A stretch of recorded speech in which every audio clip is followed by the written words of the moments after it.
А жил на белом свете Федот стрелец, удалой молодец. Был тот Федот ни красавец, ни урод, ни румян, ни бледен, ни богат, ни беден, ни в парше, ни в парче, а так, вообще. Служба у Федота, рыбалка да охота. Царю дичь да рыба, Федоту спасибо. Гостей во дворце, как семян в огурце. Этот из Швеции, этот из Греции, этот с Гавайи, и всем жрать подавай. Этому омаров, этому кальмаров, этому сардин, а добытчик-то один. Как-то раз дают ему приказ чуть свет поутру явиться ко дворцу.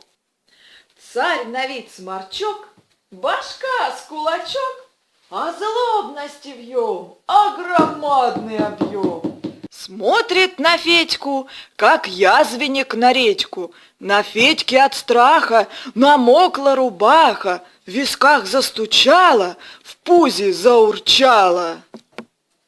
Тут, как говорится, и сказки начало. А на утренний рассол прибыл английский посол.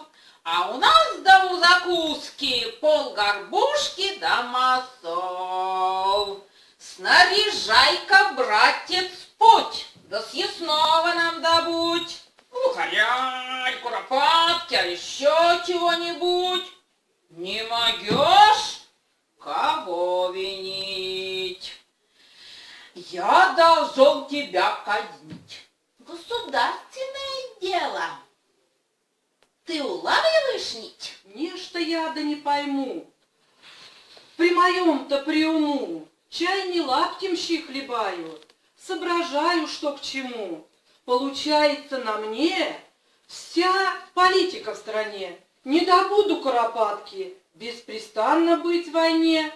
Чтобы английский посол с голодухи не был зол, головы не пожалею, обеспечу разносол. Слово царя тверже сухаря.